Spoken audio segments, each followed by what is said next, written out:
Know, O Prince, that between the years when the oceans drank Atlantis and the gleaming cities, and the years of the rise of the sons of Aias, there was an age undreamed of, when shining kingdoms lay spread across the world like blue mantles beneath the stars.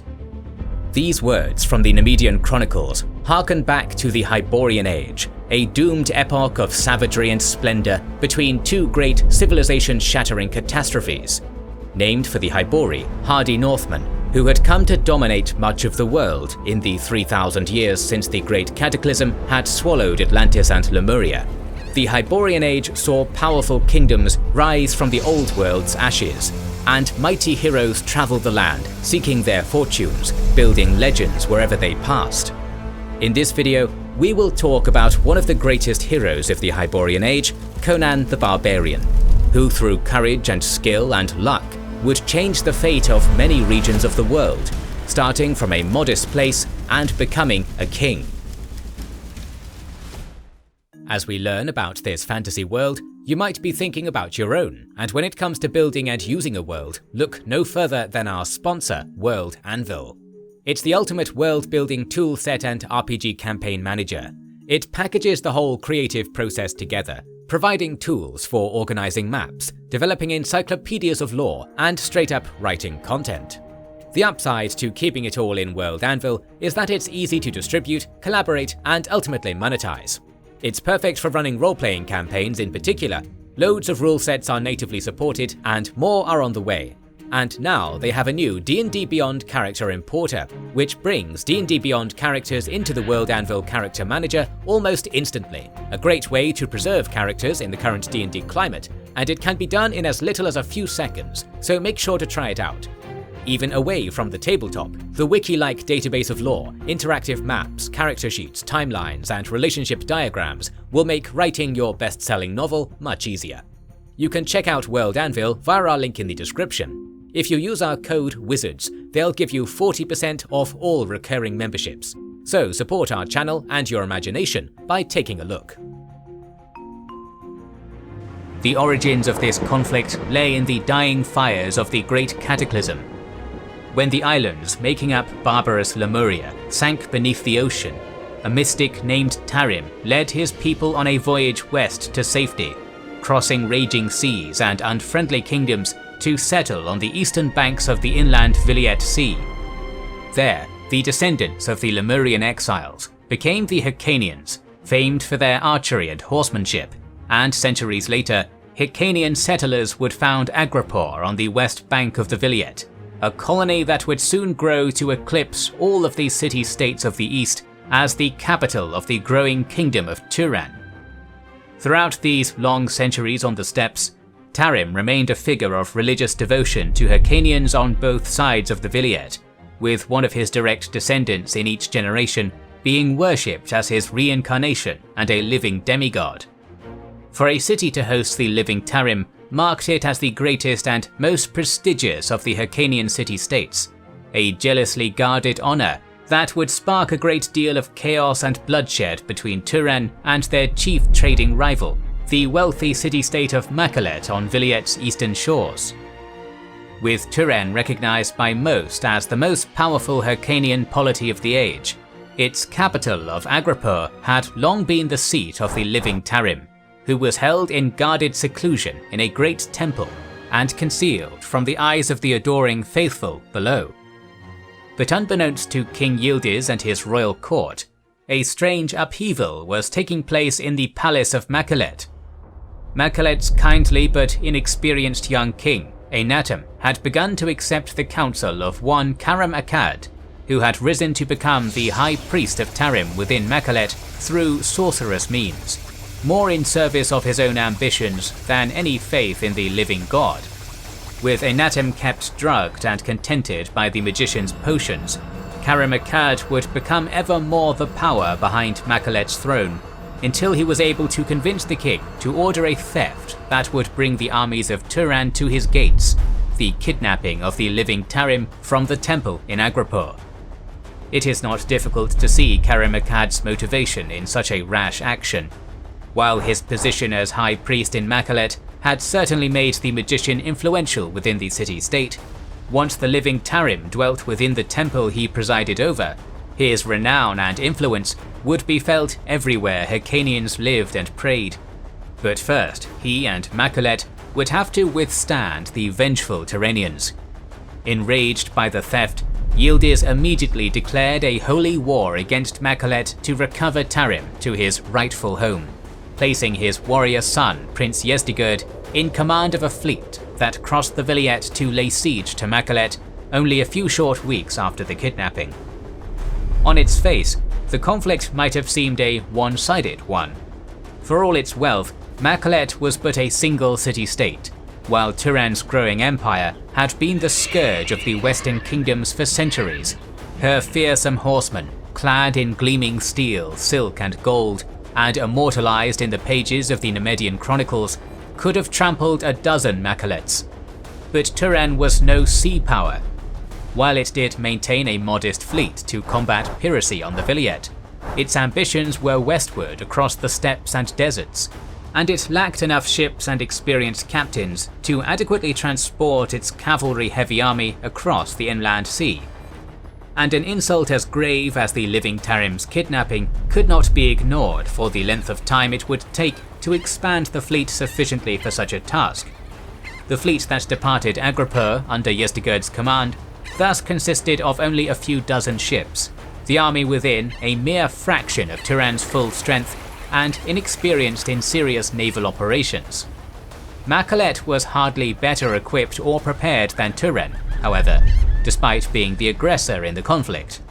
Karim Akkad, trusting in his sorcery and political intrigues, cared little for the logistics of mundane rulership and warfare, and sent no fleets or saboteurs to disrupt the Turanians' voyage. The only notable incident on the journey across the Vilayet was the rescue of two shipwrecked foreigners, Fafnir of Vanaheim and Conan of Cimmeria, who begrudgingly entered service as mercenaries under the leadership of Yezdegerd's most trusted officer, Captain Balthaz. When the still unopposed fleet arrived before Makkalet, shortly after the rescue of the two castaways, the unpreparedness of both sides would be on full display. Unused to sieges by sea, and not seeing any defenders on the walls, the ships of Turan began sailing directly for the city's main quay. Once they drew closer to Makkalet's domed towers and docked merchant vessels, however, the obvious trap they were sailing into was sprung, and volleys of flaming arrows from the hidden bowmen began to take their toll. Caught in disarray, the bulk of the fleet split off from the attack, with the Turanian soldiers that did make landfall in the quay finding the whole of Makkalet's defenders arrayed to meet them. Outmatched, the scattered landing parties were driven back to their ships or into the ocean, leaving dead Turanians scattered about the quay to mark the disastrous first clashes. Yezdegerd's army would not be denied its holy prize so easily, however. Caught in the teeth of Makkalet's archers, several ships of the Turanian fleet, including that of Captain Balthaz, found a new landing site along the unfinished seawalls surrounding the palace courtyard, and landed a desperate force within bowshot of both the royals of Makkalet and the living Tarim, while their defenders continued to hold the quay. With seemingly only palace guards and servants to bar their path, Balthaz's force might have ended the siege of Makkalet as quickly as it began, but before they could storm the palace, they would first have to contend with the sorceries of Karim Akkad, observing the attackers unafraid from a balcony. As the attackers drew near the barred palace gates, they unexpectedly rose open in greeting, revealing 9 soldiers within, flanked by some dozen horsemen. Such a small force sallying forth against a few hundred onrushing Turanians would have been suicide had the 9 been mortal flesh and blood. But as they stepped into the sun of the courtyard, the attackers beheld 9 ghoulish, skeletal figures standing to meet them like walking cadavers. To their further shock, as Balthaz shouted orders to his paralyzed troops, the vision changed, flesh melting onto the figures, leaving 9 identical leering soldiers of Makkalet. Spurred on by their captain's shout and invocations of Tarim's name, the shaken Turanians rushed forward against these strange defenders, trusting their numbers to carry the day even against ensorcelled warriors.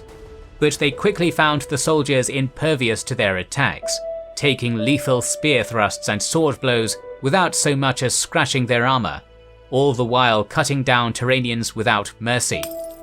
Unwilling to retreat given his religious zeal and the closeness of Makkalet's palace, Balthas continued to spur his soldiers forward, but no headway was made against their untouchable, deadly foes. Hope would come for the Turanians in the form of the mercenary Conan, however, after Balthas dispatched Fafnir as part of a small party to scale the nearby seawall and get past their foes. Fafnir's efforts were for naught, with the powerful Vanirman tumbling into the ocean, pierced through the arm by a flaming arrow. After seeing his friends fall, though, Conan swiftly scaled the sea wall after him, getting a new vantage point from which to observe the battle below. Removed from the carnage, he noticed something the Turanians had missed. The unkillable soldiers were not simply identical, but mirror images of the centermost warrior, the 4 on each side of him inverted compared to their opposite numbers. Furthermore, the warrior in the center had kept a distance from the fighting, protected by the palace cavalry. Falling silently from the wall behind the defenders of Makkalet and taking a fallen Turanian's mace, Conan stove in the skull of the true foe, the deadly reflections fading to nothingness and the outnumbered cavalry retreating back within the palace's gates. It could scarcely be called a triumph, however, with well over 100 Turanians dying in the palace courtyard to fell a single soldier of Makkalet, and with their numbers thinned and more enemies approaching from the quay, not even that tiny victory could be long savoured, with Balthas's remaining forces forced to flee back to their boats to rejoin the fleet. The first day's fighting had been nothing short of a disaster for Yazdegerd and Turan, though the prince's resolve was undiminished, and both armies prepared themselves for the grueling siege that would follow. Come nightfall, his ships moored safely out of arrow range from Makkalet's walls, Yazdegerd opted to use guile rather than force to match Karamikad's trickery, sending Balthas with Conan and a small party of warriors to enter the city by stealth and capture the living Tarim as he had been previously stolen from Agrapur, while another group was to take the walls under cover of darkness to kill the archers that had taken such a toll on the fleet during the day. Despite the current state of siege, Makkalet's military discipline remained shockingly lax, given the disinterest of both Inatum and Karamikad in conventional tactics. Following directions fed to Yazdegerd by 2 spies within the city, these Turanian stealth attacks went relatively successfully at first, with the team on the wall slaying numerous tired and surprised archers and building a human pyre to signal their success to the fleet. Balthas's effort would be somewhat less successful, however, though his squad was able to penetrate the Temple of Tarim itself, with Conan even coming face to face with Karamikad and reaching the living Tarim's chamber. Most of the squad would perish either to deadly traps or the jaws of Karamikad's monstrous guardian hound, with the empty-handed Balthas and Conan escaping by different routes after being separated. And both of these two would be lost to Yazdegerd as well, shortly after the botched mission. Escaping through a hidden cave connected by tunnel to the temple, Conan discovered upon his return that his dying friend Fafnir had been thrown overboard for the sharks on Balthas's order. With a grudge having existed between the Turanian captain and the Cimmerian mercenary since their first meeting, Conan wasted no time in killing Balthas and abandoning the Turanian army, swimming to Makkalet's quay as his former comrades peppered the water around him with arrows. The loss of his right-hand man and the failure to recover the living Tarim would be a humiliating defeat for Yazdegerd, but his position remained strong, with his soldiers now disembarking from the fleet to surround Makkalet by land, even as Conan found himself caught up in a new set of intrigues. In Makkalet, the nighttime raid and the grisly pyre on the walls had finally hammered the severity of their plight into the minds of King Inatum and the citizenry. But while they might be outnumbered facing the Turanian invaders alone, the city-state did have alliances it might draw on to even the odds. Inatum's recent marriage to Melisandre of Pardishar, another city-state some 3 weeks' ride to the east, could compel her father, King Ganif, to come to Makkalet's defense if summoned. Over-trusting in Karamikad's sorcerous methods, Enatum had failed to send word to Ganif before the Turanians laid their tight siege around the city. The messenger to run the Turanian blockade and finally summon Padishah to Makkalet's defense would be Conan, who had entered Enatum's service out of necessity following his defection. On a moonless night, a mere 2 days after he had snuck into Makkalet on a daring raid, the Cimmerian snuck out of the city by a hidden gate with a summons that might save the besieged city from destruction. For all the carnage of the siege's first bloody days, the following 6 weeks passed with little excitement. The Turanian noose grew tighter around the city, but after being caught unprepared previously, the people of Makkalet had put their all to the city's defense, blocking the quay with barricades to foil landings from the sea and keeping vigilant watch against further raids. A few probing assaults sent by the impatient Yezdegerd were repulsed in short order, with their previous losses and rumours of the sorcery they faced sapping the morale of the besiegers. Thus, when a large mercenary force from Padishah arrived, breaking through the Turanian lines around the city in a lightning attack and withdrawing within the walls to reinforce the defenders, it might have seemed that Yezdegerd's opportunity had passed, and that Makkalet had foiled the ambitions of mighty Turan. But unbeknownst to Enatum, his father-in-law's promise of alliance counted for very little, and treachery was afoot in the camps of his newfound allies. The leader of the mercenary band was Red Sonia, a fiery-haired swordswoman who had been sent to Makkalet as a thief first and a warrior second. Ganif cared little for his son-in-law's fate, or the fate of Makkalet, but wished only to retrieve the precious Serpent Tiara, a mystical artifact that had served as Melissandra's dowry before the Turanians could sack the city and carry it across the Vilayet to Aghrapur. A few short days after her arrival, after enlisting Conan to her aid with promises of pleasure, Sonia carried out a daring heist in the royal palace before abandoning both her erstwhile accomplice and Makkalet, stealing out of the city with her plunder and her warriors to return to King Ganif. Nor would this be the only misfortune to befall Makkalet. For its other protection, the sorcery of Karamikad would soon be lost as well.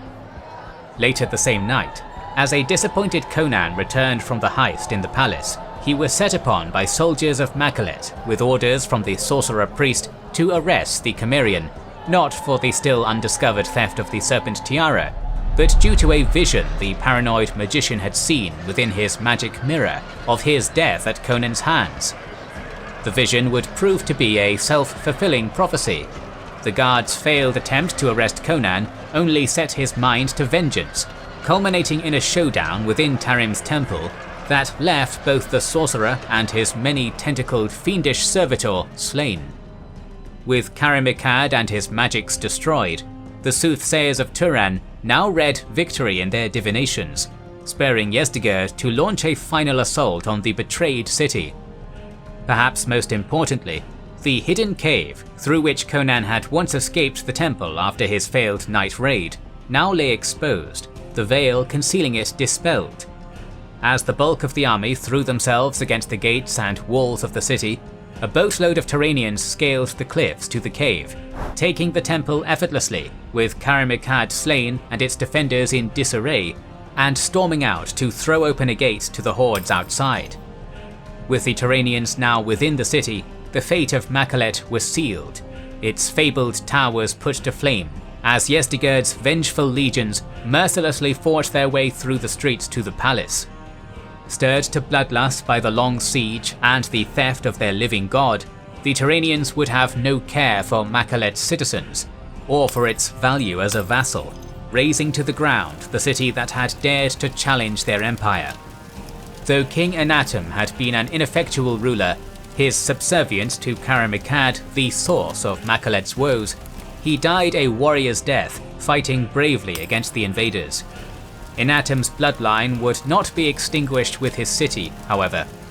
Conan would save at least a part of Makkalet before he fled, bringing both the pregnant Queen Melisandre and Chumbala Bey, a guard captain who had risked his life to help Conan against the foul sorceries of Karam Mikad, to safety outside the walls and away from the rampaging invaders. Though their paths would part here, Melisandre would always remember the Cimmerian, and Enatom's heir would be born in the safety of Padishah. For Conan, Yezdegerd and Red Sonia, greater destinies still lay ahead. For Yezdegerd, the conquest of Makkalet would be a triumph, and a first stepping stone to ever greater conquests to the east of the Viliet. By the time Yezdegerd succeeded his father as king, he would already have propelled Turan to rival Aquilonia as the most powerful kingdom of the Hiborian Age. That the living Tarim, the prize so much blood had been shed over, had perished to a stray arrow as the Turanians seized his temple, dampened Yezdegerd's spirits precious little. For who amongst the victorious soldiers or cheering crowds would suspect the inbred invalid on the temple floor to have been their living god, or doubted the cloaked figure carried back to Agrapur with such fanfare? Meanwhile, events that would affect Conan's fate were taking place in Cuthchemes, once a Stygian satellite state, founded southeast of the land of Shem, back when Stygia still ruled over its pastoralist inhabitants and dominated the uplands beyond. Though destroyed along with its neighbour kingdoms by the still barbarous Hyborians of that bygone age, the last king of Cuthchemes, the feared sorcerer Thugra Khotan, would go out on his own terms rather than those of his conquerors.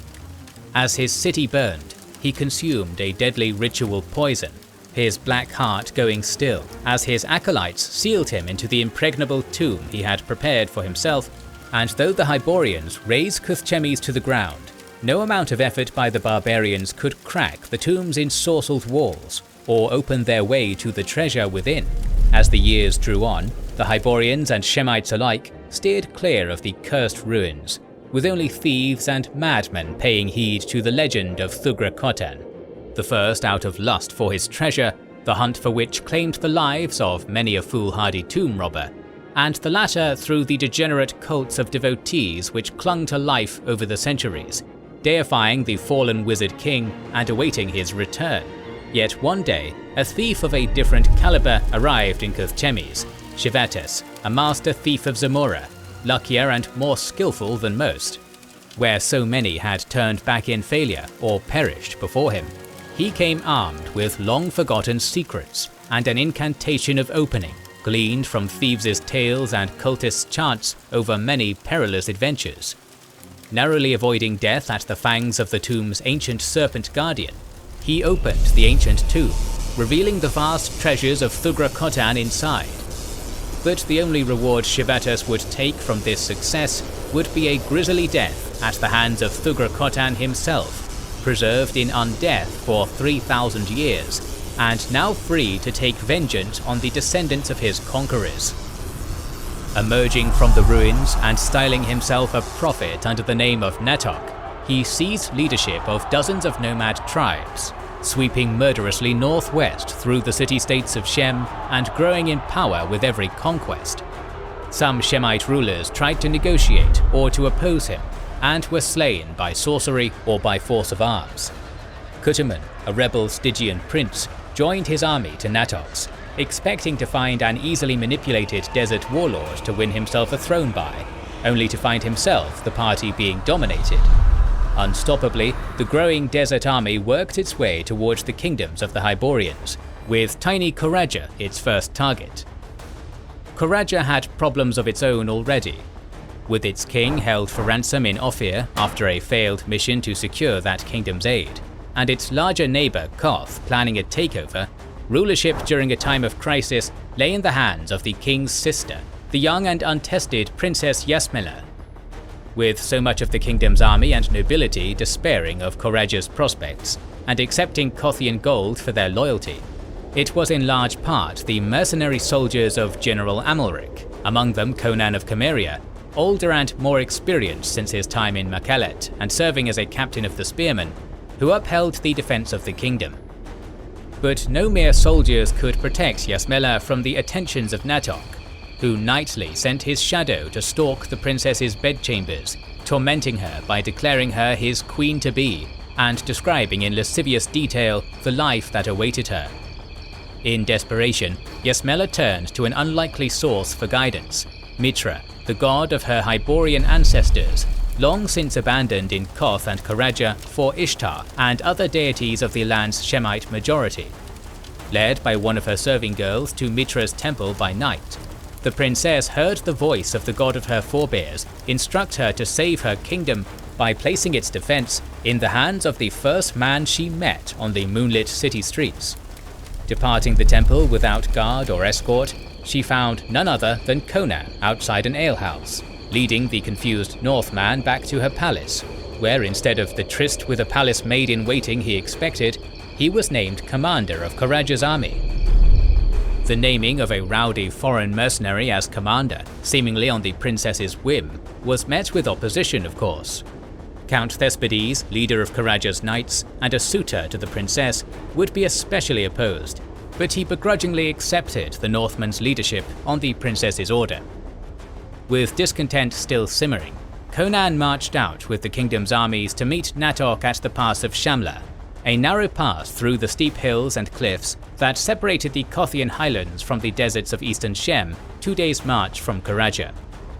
The site of an ancient Stygian ruin, a well-worn caravan road, and the path by which countless armies had marched in ages past, they were guarded and patrolled by the Zahimi clan, one of the many tribes on the kingdom's outskirts that swore fealty to the crown of Khoraja.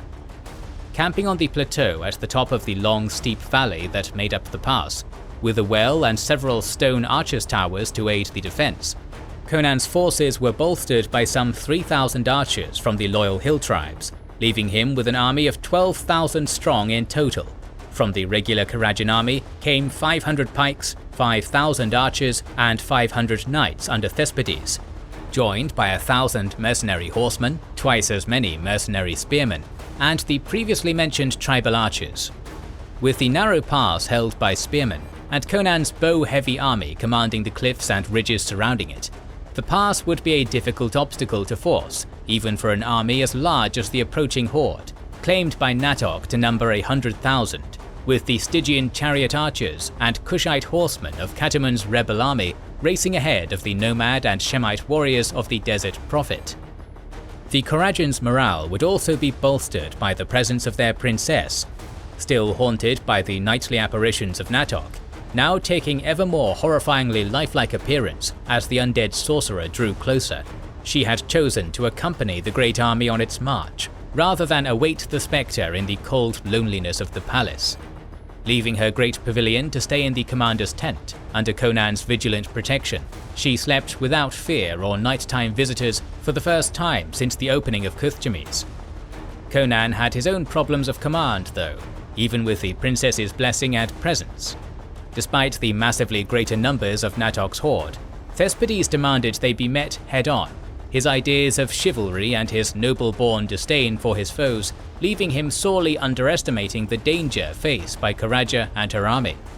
On Conan's refusal, he split off with his knights to camp in the valley rather than with the rest of the army on the plateau, an empty gesture on its own, but foreshadowing further mutiny by the proud count against his low-born commander's orders that would nearly spell his homeland's doom.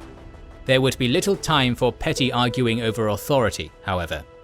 The army had scarcely had time for a midday meal after their arrival at the pass when the first signs of Natohk's approach began to show, a great plume of sorcerous mist rolling up the valley towards the defenders, concealing the approach of the horde. The undead mage was facing a cannier general than the likes of Thespides though. Though the approaching army was veiled from his sight, the wilderness-trained Conan easily picked up the approaching Stygian chariots by the vibrations in the ground, ordering his men to attention from their food and revelry to strap on arms and brace for the enemy's arrival. As soon as he did so, the mist dissipated from existence to reveal the approaching horde in all its fearsome splendor, as though his seeing through the attempted surprise attack had pierced the physical mist as well. Left suddenly exposed, the horde began to wheel about in confusion, the chariots splitting off from the army to leave the Kushite light cavalry milling about in disarray. By all appearances, the trick had failed. and a crushing cavalry charge by Khoraja's knights would be all it would require to start the enemy routing, as Count Thespades was quick to point out. The speed with which the first ruse was abandoned led Conan to suspect a second, though. Concerned his foe's confusion might be feigned to lead him into a trap, he forbade Thespades from charging them, ordering his troops to keep their defensive positions. But seeing Conan's prudence as cowardice, and perhaps hoping to win Yasmela's hand through a glorious victory of his own making, Thespades abandoned his commander to rejoin his knights, leading them in a mighty headlong charge down the steep valley. Their charge would come to nothing but disaster once Natohk showed his undead face on the battlefield for the first time. Racing across the valley perpendicular to the onrushing knights, the undead king worked sorceries not seen since the height of Stygia's power, scattering strange silver powder in a line across the valley in the knights' path before riding out of sight. Just moments before their charge should have impacted the Kushites like a hammer, the frontmost horses rode through the powder, setting off a great explosion that killed knights by the dozens and reduced the whole charge to a burning mass of chaos and death. This was the only signal the army behind it needed. Shedding their feigned confusion, as Conan had feared, they turned to advance up the valley, mercilessly slaughtering the surviving knights. In one fell swoop, Khoraja had been shorn of much of its nobility and one of its strongest assets, with the soldiers behind thrown almost into panic by the sight of the massacre. Though Conan was able to prevent a rout thanks to his commanding presence and rally his frightened forces to the defense, the battle had only just begun, and the Khorajans would soon be sorely pressed. Dismounting from their horses and chariots for the close quarters fighting to come, Kutuman's Kushites and Stygians pressed forward through the hail of Khorajan arrows to clash with the mercenary spearmen in the pass, choking the valley with their dead as arrows and boulders rained down, but still driving the defenders back through sheer numbers and through vast arrow volleys of their own. Following them were the Ashuri, the soldiers of the 15 conquered Shemite city-states, filling the gaps in the Stygian lines as they killed and died against Amalric's mercenaries. As the fighting grew thicker and fiercer, Conan fighting like a madman on the front lines, it soon became clear that the enemy's numbers were insurmountable, and defeat was inevitable if Conan could not pull off a trick of his own. Interrogating one of his loyal Zahimi tribesmen in the thick of battle, he learned of the existence of another narrow and hidden trail, unknown to most, that wrapped around the valley's western ridge to let out behind the press of Natohk's forces. Placing the surprised youth in charge of General Amalric and his 1,000 mercenary cavalry, the desperate Conan ordered them to take the pass and launch an attack from behind. As they vanished from the field, Conan returned to the defense, as his forces melted and panicked around him. Shupras, war leader of the hill tribes, lay dead already, and the mercenary pikes were wavering. Unfortunately for the beleaguered defenders on the pass, Amalric would not be reaching the enemy rear unopposed, with a small screening force of nomad horsemen patrolling the outer valley, encountering and attacking them as they rushed out of the secret pass. Outnumbered and outmatched as these desert scouts might have been, every minute of delay this engagement caused brought the mercenaries and hillmen above closer to defeat. As long minutes passed and the battle grew ever more bloody, Amalric and his horsemen's charge failed to materialize, leading Conan to turn to his last remaining asset, the 500 Khorajan spearmen held thus far in reserve, to pull off his most desperate gambit yet. Like most Hyborian kingdoms, Khoraja saw the mounted knight as the only truly honorable military occupation, and her spearmen represented the destitute sons of diminished noble families, unable to afford horses and plate armor, their very service a humiliation. At the Battle of Shamla Pass, however, they would all get a chance at the glory their poverty had denied them. Rallying them to his side, Conan bade them to mount themselves on the half-wild horses of the hill tribesmen and join him in a cavalry charge Thespades' fallen knights would have envied. Paltry though their numbers might have been, surprise and the momentum of their steep downhill charge allowed them to tear through the front ranks of their enemies, leaving Kushite, Stygian and Ashuri alike slaughtered in their wake, and striking a blow to the enemy's morale. Still, had this charge been unsupported, or had Natohk remained on the field to rally his shaken forces, the makeshift knights would likely have simply been drawn into the vast host and cut down, a valiant death in battle the only prize for their mad charge. But whether by luck or Mitra's favour, the charge of these pauper nobles was joined by the delayed attack of Amalric's cavalry, having overcome their foes just in time for the weight of their charge to be added to Conan's. With Natohk having abandoned the battlefield, the impact of the mercenary horsemen in the rear of the great leaderless host created instant chaos and panic, a genuine reenactment of the confusion they had previously feigned to bait out Thespides' knights. Despite retaining a vast numbers advantage, the panic and stampeding soon had the horde tearing itself apart, unaware in the confusion of how very few the horsemen who had torn through their lines truly were. As the nomads fled in terror to mount their horses, and Stygians raced for their chariots, the horsemen of Khoraja reaped a terrible toll on their fleeing foes, with Conan himself slaying the massive Prince Khutaman in a savage duel among the rout. The bulk of Conan's forces had fallen, but the enemy's losses had been far, far greater, upwards of 40,000 slain by arrows, trampling, or the Khorajan spears. Even among his army's defeat, Thugra Khotan would make one last bid to win the prize he had truly sought. Amongst the fighting, the princess's pavilion had been all but forgotten, and into this his flying chariot swooped, drawn by a hellish black camel. The last and perhaps most important battle of the day would not be a clash of armies, but the showdown between Lich and Barbarian in the nearby Stygian ruins, ending with the 3,000-year-old scourge ended forever at the point of a thrown sword. Though Thespides had mocked and doubted him, the former mercenary cutthroat had won a great victory in his first command, seeing through their sorcerous foes' tricks and keeping his panicked army from rout when many more experienced generals would have failed. And after further battles and adventures too many to count, the skills of command learned in Khoraja would serve Conan well against a foe less mysterious but no less perverse than Thugra Khotan, Numidides, king of Aquilonia, whose unchecked lust and cruelty gave way to baths of blood and dark rituals under the influence of the sorcerer Philandra Thu, who promised immortality to the Aquilonian monarch. Though far from the first magic user to make a puppet of a king in the Hiborian Age, Thu had a far more pragmatic mindset than the likes of Malaket's Kamran, his mastery of the arcane arts not dulling his courtly talents as a politician and schemer. Conan and Numidides had history already, and had not always been foes. Though in his youth, Conan had first bloodied himself in battle against Aquilonians, part of the wild horde that overran Fort Venarium on Aquilonia's frontier with Cameria, in more recent years he had served in Numidides' army, rising to become a renowned general for his victories fighting the Picts at the Thunder River and Velitrium.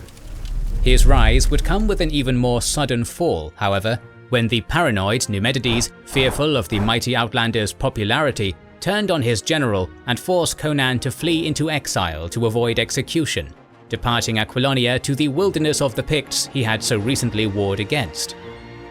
However, Conan's exile would not be a long one.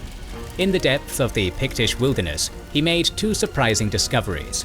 First, the hidden treasure cave of the famed pirate Trenikos, whose buried wealth dwarfed the treasuries of kingdoms, and second, a remote wooden fortress built by another exile, the Zingaran Count Corzetta. Tensions grew higher with the arrival of two rival pirate captains, Strombani and Black Serrano.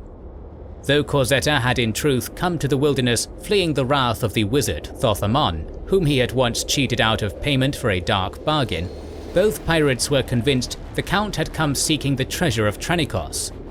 However, attacks from Picts and the reveal of Conan's knowledge of the treasure's location eventually drove the four into an uneasy rogues alliance. After schemes and betrayals from all parties, the enterprise nearly came to naught with the fall of Corzetta's fortress to Picts and the death of Corzetta and both captains.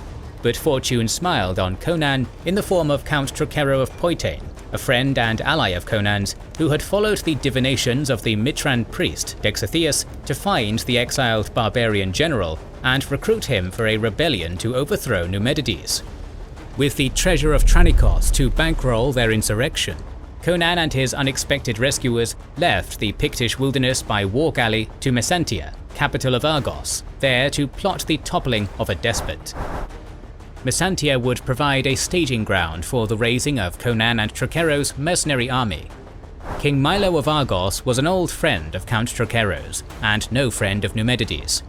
During the reign of the mad tyrant's uncle and predecessor, large swaths of land along the Alimane River had been seized from Argos by Aquilonia, and the grudges ran deep between Argos and its more powerful, domineering neighbour. Selling the vast wealth of Tranikos, Conan and Trochero soon raised over 10,000 warriors, camping and drilling outside Messentia as even more Aquilonian deserters, exiles and fortune seekers flocked to the returned general's banner. But among the thousands of eager and loyal soldiers, two newcomers had come to Conan's camp with treachery in their hearts. First was Quesado, a Zingaran spy in the employ of Thalandra Thu, who played the role of a drunken layabout sellsword in order to infiltrate Conan's camp. The second was Alcina, Thu's apprentice and catspaw, who posed as a Messantian dancing girl and became Conan's mistress after he overheard Quesado telling tales of her beauty. When Conan's forces finally left Messentia on the road to Tarantia, it was with these two unseen enemies in their midst, informing the foe of their movements. Standing between Conan's army and Aquilonia was the Border Legion under General Procas, an experienced and skilled commander, but one long out of favour in court and a target of Thalandra's machinations. Based on the Aquilonian side of the Alimane River in Trochero's native Poitain, they could control the three safe fords and make any crossing difficult, despite Conan having the larger army. The rebels had one major advantage. Poitain was one of the provinces most hostile to King Numidides, and partisans in the province were preparing to raise it in revolt, promising to send a bloodied arrow to Conan as a signal when the revolt was ready. However, for such an uprising to have any meaning, Conan's army would first have to make the dangerous crossing of the Alimane. Conan's advance was a hurried one. Pressured by the growing displeasure of King Milo at the large foreign army at his borders, and hoping to march on Tarantia before harvest season brought potential recruits back to their fields, Conan would have no choice but to attempt to force a crossing, splitting his army into three, and preparing to march as soon as the signal from Trochero's partisans arrived. In the central, largest river crossing, a small force under Trochero's right-hand man, Prospero, would camp and threaten to cross, with extra tents and horses to feign a much larger number. With the Aquilonians hopefully taking this for the main army and focusing their defense in the center, Trochero and Conan would cross at the eastern and western crossings with the bulk of the army, falling on Procas in a pincer movement. But as sound as the plan was, it would be undone by Alcina's spying. Overhearing Conan and Trochero's plan as she feigned sleep in the general's tent, the plan and the awaited signal were transmitted by magic to Thalandra Thu, and from Thu on to Procas. The following day, a bloodied arrow was indeed delivered to Conan's camp, but as a ruse by Procas, luring Conan into his trap before their allies could muster. The resulting battle would be nothing short of a disaster for the rebels under Conan. Despite marching their units in and out of tree cover to suggest a larger army, and blowing horns enough for a force 10 times their size, Prospero's diversionary force found the central crossing all but deserted. But on the flanks, Procas's preparedness and the poor scouting of the inexperienced rebel horsemen led both Conan and Trochero to lead their forces into ambushes. As the rebels waded through the almost chest-high water of the Alimane, archers and crossbowmen sprung from the foliage on the north bank, peppering them with deadly missile fire and causing panic to break out. The foremost rebels, who managed to cross the river before the trap was sprung, were cut down by Procas's cavalry, who continued their charge to cut bloodied trails in the disorganized mass of rebels in the river. Unable to maintain the discipline of his panicked troops, Conan soon fled with what survivors he could muster, with a downpour of heavy rain come evening hiding both him and the similarly defeated Trochero from the Aquilonian cavalry hunting survivors across the river. While the death toll was significant, the blow to morale the disaster inflicted was far worse, with most of the survivors simply deserting into the forest in hopes of reaching safety. the remainder of the scattered host slowly regrouping after the disaster into a force barely stronger than 1,500, which withdrew back through the Shamla Pass to the plain of Palos. Conan's misfortune would only grow in the aftermath.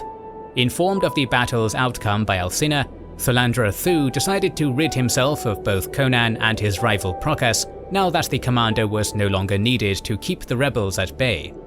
On her master's orders, Alcina poisoned Conan with the deadly powder of the Purple Lotus, leaving him for dead and departing the rebel camp. Thu, meanwhile, had Numidides send a letter to Procas, ordering him to cross the river and wipe out the remaining rebels in Argos. Surviving the poison thanks to his legendary strength, but left weakened and bedridden, Conan's cause might have seemed doomed. But in a stroke of irony, his salvation would come from one of the same traitors responsible for his ruin. For his work spying on the rebel army, Quesado had been promoted to the diplomatic corps as ambassador to Argos. But though a skilled spy, he made a poor diplomat, gravely insulting King Milo by attempting to threaten him into helping Aquilonia round up and destroy the rebel remnants. Instead, Milo sent a strong force of horsemen north to the Alimane, with orders to drive off any Aquilonian incursion. Their arrival, just as the rebel and Aquilonian armies were about to meet for their final clash, suddenly turned a last stand into a tense stalemate, and put Procas in a deadly bind. Though his border legion outnumbered the rebels even with the arrival of Milo's cavalry, to attack now would mean a war with Argos that Aquilonia could little afford in its current state of turmoil. However, to retreat would mean disobeying a direct order from his king, inviting accusations of cowardice. Either way, his enemies in court would spring at the chance to see him disgraced or executed, leaving Procas to delay the attack his army had been prepared to deliver. A few hours later, a second force appeared to tip the scales. The intact rearguard from Trochero's force, which had escaped the disaster under the leadership of Baron Groda and numbered another 1,500 to double Conan's army. Now outnumbered, Procas signalled his army to withdraw, hoping the sudden imbalance in numbers would forestall Numidides' anger. Seeing his foe retreating, Conan hoped to pursue them through the pass, dealing what damage they could while they filed through the passes and across the river. Unfortunately, the Argosian horsemen under Prince Cassio were under orders to fight for the Aquilonians only if they attempted to push further into Argos, and would not take the offensive against them with the rebels, despite Cassio's sympathy for Conan's cause. But here, Conan's experience in Turan would serve him well. Remembering the mounted archers that formed the core of that Eastern Kingdom's army, Conan asked Cassio to lend him 500 horses. After all, the king's order bound only the soldiers, not their mounts. What horses the rebel army had left were underfed and exhausted, but with 500 strong Argosian mounts, Conan could mount his Bessonian archers to harry the retreating Aquilonians. Though his men were unable to fire from horseback, they waged an effective guerrilla offensive over the following days, riding in small groups into longbow range of the enemy, dismounting to fire, and vanishing like smoke in the face of resistance. On his way back through the Shamla Pass, Procas's army was further damaged by an avalanche of boulders prepared by Conan's scouts. Despite his skill as a soldier, the Aquilonian general lacked Conan's mastery of irregular warfare, won through years of tribal warfare and piracy. And while the attrition meant little to the border legion's overall numbers, it caused a rapid deterioration of their morale. Finally crossing back over the Alimane after 3 days of harassment, volleys from 200 of Conan's archers gave the Aquilonians a taste of what the rebels had suffered at their hands, and Procas himself was left wounded and unable to travel by an arrow in his leg. Beaten and humiliated, the border legion made camp on the Alimane's north bank to turn back any attempts at a second crossing.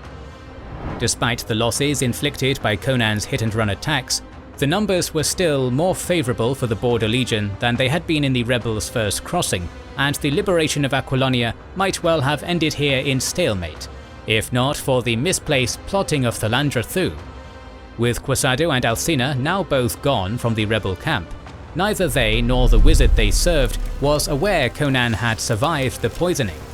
Thinking the rebel army was leaderless and no longer a threat, Thu decided it was now safe to eliminate his rival Procas, sending Alcina as his assassin.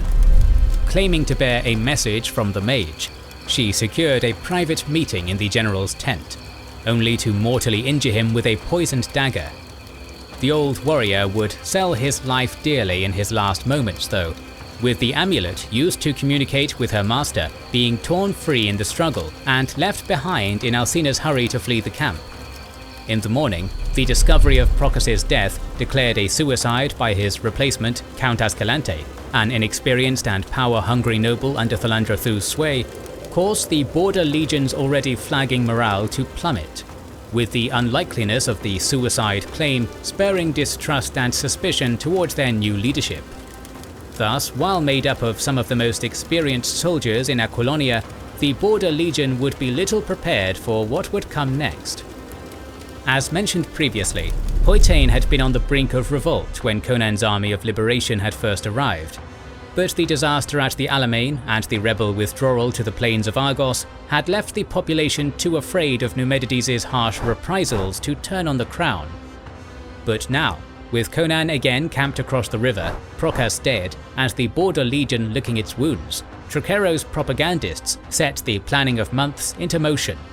Just a few nights after Procas's death, the city of Calario erupted in a well-planned rebellion, Khoitanians killing guards at their posts, looting the armory, and hanging the Aquilonian governor and tax collector. Following this, the victorious rebels made their way swiftly south, reaching the Alimane before word of the successful insurrection. With fog shrouding the early morning darkness and the loss of Procas's skilled leadership, the Aquilonians were caught off guard by the surprise attack from friendly territory. With Conan's army taking advantage of the fog and the distraction to launch their own attack, and Ascalante deserting at the first sign of defeat, the skilled and experienced border legion rapidly lost its discipline and disintegrated, some fighting in a confusing darkened melee, while far more threw down their weapons in surrender. Conan's campaign at the Alimane, despite its disastrous beginnings, would end as a triumph. In the aftermath of the victory, the barbarian warrior's renown and popularity as a former general and war hero allowed him to sway many from the border legion to join his cause, including Ascalante's former second-in-command, the self-serving but skilled Baron Grommel, and on his arrival in Calario, new recruits and allies flocked to his lion standard, with the northern barons pledging their allegiance and men of Khotan volunteering to join his ranks in numbers greater than could be armed or equipped. Though this was only the first step on his long road to Tarantia, it would surprisingly be the last major battle won through conventional force of arms, despite the larger Aquilonian armies still standing in his path. At the Brazilian forest, both armies would trust in sorcery to win the day. Conan would see victory here, his keen senses allowing him to save his army from Thlandra Thu's magical landslide trap, while the satyrs of the forest, promised peace and friendship by Conan, who had saved some of their number being hunted for Thu's rituals, would use their pipes to cast madness over the encamped Aquilonians. And following this magical victory, it would be Conan's sword arm alone that won him Tarantia and its ruby throne. Though 25,000 Aquilonians under Count Ulrich stood poised to drive the rebels from the capital, turncoats among the Black Dragons, the elite royal guard of Aquilonia, who in recent years had seen and suffered through the madness of Numidides more closely than any, smuggled Conan, the priest Dexathius, and some of his loyal men within the near unguarded palace itself. Here, protected from the unprepared Thu's magic by Dexathius, the wanderer from Cameria slew the newly self-proclaimed deity Numidides and drove Thlandra Thu to flight, being proclaimed King Conan and ending the civil war before the two armies could meet in pitched battle. Conan's victory, however spectacular, would not be truly complete for years to come, however. Without an heir or dynasty to secure his throne, and relatives of the late Numidides claiming it from exile, vultures would begin to circle Aquilonia, even as its new king dragged it out of the ruin and turmoil Numidides had lowered it to. Escaped foes like Ascalante and fickle allies like Grommel would make common cause in the coming years, forcing Conan to fight off assassination and coup attempts to keep the throne he had won so dearly, and the crown that now sat so heavy on his head. And despite the freedom and security the proud warrior king had brought Aquilonia, His Cimmerian blood and tolerance of foreign religious sects, such as the Church of Azura, both created malcontents among a population that had at first hailed him as a liberator and emboldened ambitious pretenders in Aquilonia's neighbouring kingdoms. It was in Numidia, years after King Conan's rise to power, that the greatest danger arose.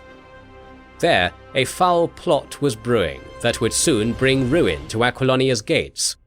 4 conspirators lay at the centre of this story. The driving force behind them was Amalric, a rich Numidian baron with secret ambitions of carving out an empire of his own. His allies, Tarascus and Valerius, were vital to the plot due to their royal blood, for Tarascus was close in line for the throne of Numidia, and Valerius would have been heir to Numidides had the tyrant of Aquilonia not been toppled. Last and perhaps most dangerous was Orestes, a former priest of Mitra, who had turned to dark magic, his powers bolstered by an ancient relic known as the Heart of Ahriman. Orestes was a more worldly sorcerer than the likes of Throthamon or Thugra Khotan, motivated by the same greed as his noble allies and lacking the megalomania that had blinded more powerful wizards Conan had slain in the past. The 5th member of their cabal would be Zeltatun, a long-dead sorcerer of fallen Acheron, who at the story's beginning was called back to life through the Heart of Ahriman's powers by Orestes to aid them. Though talented, Orestes lacked the power to match the wizards of old, and the full power of the heart was lost to time and out of his grasp. In resurrecting Zeltatun, they hoped to gain a powerful ally to win them thrones and bring Conan low, and for a time they would be granted exactly that. Recovering quickly from the ordeal of his return, Zeltatun agreed to aid them, calling forth a plague on Numidia that took the lives of the royal family, before dispersing and allowing Tarascus to ascend the throne without suspicion. The next step would be to win the throne of Aquilonia for their puppet Valerius. Denouncing Conan as a usurper, Tarascus rallied the armies of Numidia for war and invaded, the 2 nations' armies camping on either side of the Valkia river. At 50,000 strong to Conan's 45, Numidia's army held a small numerical advantage, bolstered by sellswords paid from Amalric's deep coffers. But the discipline of Aquilonia's armies was unmatched, as was the skill of its knights and Bessonian longbowmen, evening the odds. In addition, further reinforcements would be soon arriving, 10,000 or more from Poitou under Conan's friend and counsellor Prospero, giving Aquilonia the advantage if they could hold for a few short days. But as dawn broke and the hosts prepared for battle, a shadowy figure crept forth from the corner of Conan's tent, gripping his arm in icy claws and draining the strength from his body. The spectre then departed, returning to Zeltatun's side, and leaving the mighty king helpless and paralyzed. Though Conan requested to be lashed to his saddle to lead the battle despite his paralysis, his trusted general Palantides overruled him, opting to keep the king's malady a secret and send a double in the king's armor to keep up the morale of the army instead. Thus, when battle was joined with the light of day, it would not be Conan leading Aquilonia's armies, but Valinus, a captain among the spearmen, sharing his monarch's powerful frame, but lacking his cunning and experience. Numidia and Aquilonia were both Hyborian kingdoms, and shared similar tactics and philosophies toward warfare. Of paramount importance was the mounted knight, the most honourable and prestigious position, and the centres of both armies were comprised entirely of knights and their mounted men-at-arms. The power and spectacle of a Hiborian cavalry army in full charge could strike terror on the battlefield and reduce armies to ruin. The wings of the army, advancing ahead of the centre, were composed of pikemen, usually lesser nobles too poor to afford a knight's equipment, and light horsemen protecting each army's large contingents of archers, another staple of Hyborian warfare. With thousands of Bessonian longbowmen on the Aquilonian side and crossbowmen on Numidia's, the battle began with an exchange of missile fire between the armies as the Numidian knights rode to cross the river. an exchange that favoured the Aquilonians and took a sizable toll on the advancing Numidian knights. Knights pierced by arrows fell from their horses, or were thrown by injured steeds, some to drown in the chest-deep water weighed down by their heavy armour. With their foes' advance blunted by the arrows and the obstacle of the river, the Aquilonian knights waited until the Numidians were nearing the bank before advancing to meet them. With higher ground and shallower water beneath them, and momentum behind their attack the Numidians lacked, the Aquilonian knights held despite their smaller numbers, hard pressed but unyielding as the front lines descended into frantic close quarters fighting.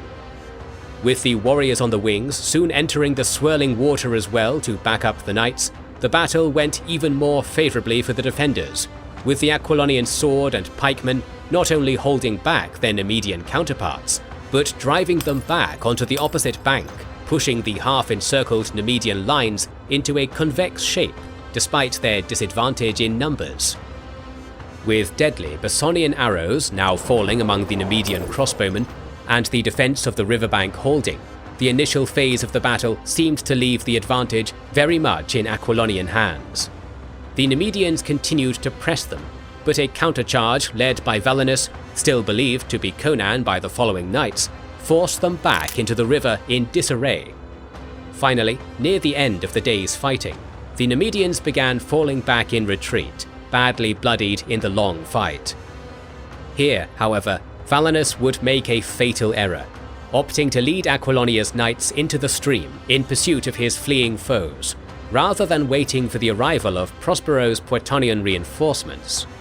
Palantides could do little to stem the charge, with the soldiers of Aquilonia tasting victory and following who they believed to be their king, so he instead threw the wings of the army across the river to support the knights. Though the Numidians had a strong defensive position here, with cliffs mostly protecting their rear and flanks, the brief attempt at a stand by the Numidians was quickly broken, with their left wing routing first. With the left in flight and the centre and right wavering, Valinus embarked on an action he hoped would decisively end the battle. Behind the enemy's right flank lay the entrance to a defile, now barely guarded among the confusion, that passed through the cliffs to open again behind the Numidian centre. Spying this, Valinus rallied 5,000 of Aquilonia's finest knights, cutting through the line of spears before the defile and intending to sweep behind the wavering enemy and crush them with a charge at their rear. But here disaster struck on the verge of victory. As Valinus and his knights entered the defile, the ground and the cliffs began to crack and waver. Conan had once led his men to safety out of a similar trap laid by Thorlandra Thu during his campaign for the Aquilonian throne.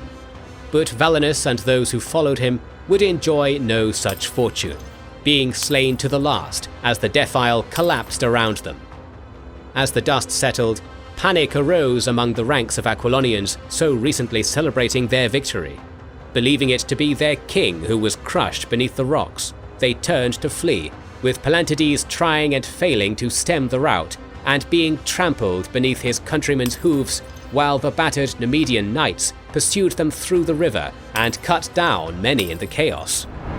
With this defeat, and the retreating soldiers spreading word of Conan's death, Aquilonia lay all but conquered, despite Conan's regent, Count Trocaro, and the late arriving Prospero remaining loyal to Conan's memory and taking charge of the capital's defense as best they could manage. Though Prospero was swift in taking his Poetonian levies and returning to fortify Tarantia, Conan's lack of an heir or dynasty left little to rally around, as the vengeful Numidians rampaged near unopposed across eastern Aquilonia. In truth, Conan had survived, though this fact was known to precious few. Though the pragmatic Tarascus, upon investigating Conan's tent and discovering his adversary alive, had intended to unceremoniously kill the Cimmerian on the spot, he had been interrupted by his dangerous ally Zeltatun, who demanded Conan alive as payment for his service in the battle. Killing Tarascus's loyal squire to safeguard the secret, Zeltatun spirited Conan away to Belverus by enchanted chariot, the episode leaving Tarascus newly distrustful and afraid of the ancient evil they had conjured. Conan's imprisonment would not be long-lasting, but neither would Prospero's defense of Terentia. Numidian agents in the city had already set the crowds to panic, denouncing Trocero and Prospero, stoking buried grudges left over from Conan's rebellion, when it had been they at the head of the army invading Terentia, and warning of anarchy unless the Numidian-backed Valerius was accepted as Aquilonia's king. With the city near riot, Prospero was forced to flee a mere 2 days after the defeat at the Valkia, with Valerius being allowed without resistance into the city, and crowned, surrounded by Numidian knights shortly thereafter. Though Tarascus had framed his invasion as a noble effort to topple a usurper and enthrone Aquilonia's rightful king, Valerius's role as a puppet king was clear to all, and even those that had welcomed his coronation to avoid a siege soon began to chafe under the depredations of their new Numidian occupiers. Despite all this, all hope was not lost for Aquilonia, as in Belverus, further intrigues abounded. Though Siege of Makkalet and Conan's predecessor Numidides had been blind to the manipulations of the dark wizards that had led them to ruin, Tarascus was capable and ambitious for all his treacheries and had no intentions of allowing Zeltatun to make a pawn of him. Arriving in Belverus a day behind Zeltatun's supernaturally swift chariot on the second night after the Battle of the Valkia, and rightly fearing the Acheronian sorcerer might have kept Conan alive to use as a tool against him, he had secretly attempted to have Conan killed in Zeltatun's dungeon. But this attempt was foiled by the betrayal of Zenobia, one of the women of his harem, who had fallen for Conan during a royal visit by the Aquilonian monarch some years prior, and now smuggled him a dagger and the jailer's keys to allow him to escape, though not before he made a failed attempt on Tarascus's life in the dead of night. And though the Numidian grip on Aquilonia was tight, a path forward would be revealed by an unlikely group of allies upon Conan's stealthy return, the priesthood of Asura, who were eager to support the king that had ended their long persecution. They revealed to Conan the existence of the Heart of Ahriman, which had resurrected Zeltatun and might as easily destroy him. Harkening back to his escape from Belverus and failed assassination of Tarascus, Conan realized he had seen the heart already in the possession of the Numidian king. Distrusting Zeltatun and mistakenly assuming the returned sorcerer guarded the heart because it was the source of his power rather than a potent weapon he feared to see used against him, Tarascus had arranged for its theft, while Zeltatun lay in drugged slumber, and ordered his henchman Zarathus to ride hard for cadaver and cast it into the ocean, orders overheard by the hidden Conan as he lay in wait to slay Tarascus, though he'd not then grasped their importance. Thus, after first departing for Poitou and reuniting with Prospero and Trocero, who had thus far resisted the Numidian advance and would stand ready with their armies for Conan's return, the king became an adventurer once more, riding out from his kingdom in pursuit of the treasure that might save it from ruin. While Conan chased the Heart of Ahriman over the months to follow, Aquilonia devolved further and further into chaos and tyranny. Counts and barons beyond the reach of Numidia's conquest turned to banditry or attacked the holdings of their neighbors. And in Terentia, Valerius fell even further into madness and tyranny. Despising his role as a puppet and knowing true kingship would never be his, he became spiteful and self-destructive in his oppression. The alliance of schemers that had set off this season of bloodshed had all but collapsed, with Amalric intending to seize Aquilonia for himself once Valerius had served his role, Tarascus distrusting and working to undermine Zeltatun, and a maddened Valerius simply seeking to bring Aquilonia to ruin, to deny it to both of them. Yet it was Zeltatun's schemes that were darkest, as he plotted nothing less than the return of fallen Acheron, wiping away the present in the blood to resurrect his kingdom from the faded annals of history, a realization that slowly drove Erastes to despair as he slaved away for the ancient sorcerer he now so regretted reviving. This breakdown in the alliance of their foes would be to the benefit of Conan and his loyalists, with Valerius suspecting that the conquest of the still defiant provinces of Gunderland and Poitou would mark the end of his usefulness as king. He delayed attacking them, leaving Conan's power base intact, while the suppression of constant rebellions against his tyranny sapped the strength of the occupying Numidians. Into this web of lies and bloodshed, Conan returned at the end of winter, the priests of Asura spreading the word of his survival to a kingdom pushed to the breaking point by Valerius's cruelty. The past months had carried him across the great kingdoms of the world, slaying man and monster alike, as the heart of Ahriman passed from one thief's hands to the next, while he followed ever on its trail, finally taking it from a mummy's breast in a Stygian catacomb. His greatest quest behind him and his melancholy banished, he returned triumphantly to Aquilonia, leading 10,000 Poitonians towards Tarantia, while armies of Bessonians and Gundermen swept south to join him. Amalric intended to set out at once to attack Conan's smaller force, before he could cross the Shirki River to join the Gundermen. But Zeltatun, overly trusting in the invincibility of his magics, dismissed this, promising to cause the Shirki to flood and prevent Conan's crossing. It should be noted that all these months later, Zeltatun was still unaware of the heart of Ahriman's theft, with the artifact being both a weakness and a blind spot to his magic, and with his arrogance preventing him from even considering a mortal like Tarascus might have betrayed him. But he would realize something was amiss when the river failed to flood as he commanded, with Conan successfully crossing and joining his loyal forces at the defensible Valley of Lions in the Goralian Hills. Nevertheless, Zeltatun bade Amalric and Valerius to march out and attack them, dismissing his failure and believing he could still wipe Conan's army out, as he had at Valkia. With 30,000 mounted Numidian knights, supported by more than 20,000 archers and pikemen, mostly mercenaries and renegade Aquilonians, they retained an advantage in numbers over Conan's army. But though Conan's 10,000 knights of Poitou would be greatly outnumbered by their Numidian counterparts, his 19,000 pikemen and 10,000 Bessonian longbowmen were well suited to the battle to come. With wooded hills on either flank and an uphill climb to Conan's camp, the loyal Aquilonians would enjoy a sizable defensive advantage, though it would also leave them quite trapped, unable to retreat to safety should they fail. The stage was set for the battle to decide Aquilonia's fate, but Aquilonia's puppet king Valerius would not survive to see it. The former noble Tiberius had suffered more than most under Valerius's cruel tyranny, with his lands seized, sons executed, and daughters stolen to fill the usurper's harem.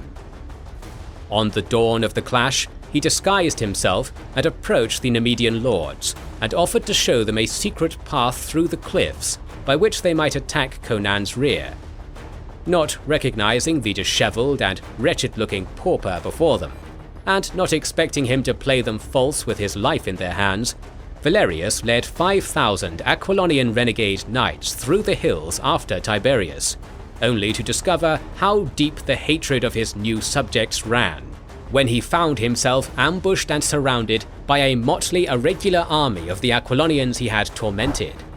Tiberius died happily on Valerius's sword, knowing that the usurper would not long outlive him. In the valley, Amalric and Tarascus threw their armies against Conan's defensive lines, to no avail, their crossbowmen useless against the Bessonian longbowmen in the wooded hills, and their knights failing to make headway against the staunch wall of pikemen. Maintaining their assault as their losses swiftly mounted, Tarascus and Amalric waited desperately for the promised attack by Valerius, or the sorcery of Zeltatun to turn the tide, yet neither materialized. Valerius had already joined Orestes in death, and while Conan battled at the front of his army, the witch Salata and the Asuran priest Hadrathus, allies of Conan's birth, challenged Zeltatun as he prepared a sacrifice atop a nearby mountain peak. Wielding the heart of Ahriman to strip away the false life it had previously endowed him with, they left the Wizard of Acheron a corpse once more, leaving neither treachery nor magic to protect the Numidians from the crushing downhill countercharge of Conan's Poitanian knights that followed. With the Numidian knights bloodied, exhausted, and fighting uphill, their advantage in numbers meant little, and upon Amalric's death in battle, the army of Aquilonia swept down from the valley and into the plains beyond, as the Numidian lines shattered and collapsed into a rout. Though pursued hotly by the Poitanians behind them, it was the Numidians' own cruelty that would spell doom for most, as the fleeing conquerors found themselves now retreating through the countryside, rising up in vengeance against them, with few surviving to reach Tarantia. This would conclude Conan's greatest adventure and greatest victory, and Aquilonia would long prosper, first under his rule and later that of his dynasty. For the prize of his victory would be a queen to rule beside him, Zenobia, who had freed him from Zeltutun's captivity, and who he took from Belverus as the ransom for Numidia's captured king. We are planning to cover the battles of many other fantasy, sci-fi, and space opera universes, so make sure you have subscribed and pressed the bell button. Please consider liking and sharing, as it helps immensely, and don't forget to comment. We'll try to read and respond to every comment, as we want to know what you think about this video and which videos you hope to see in the future. This is the Wizards and Warriors channel, and we'll catch you on the next one.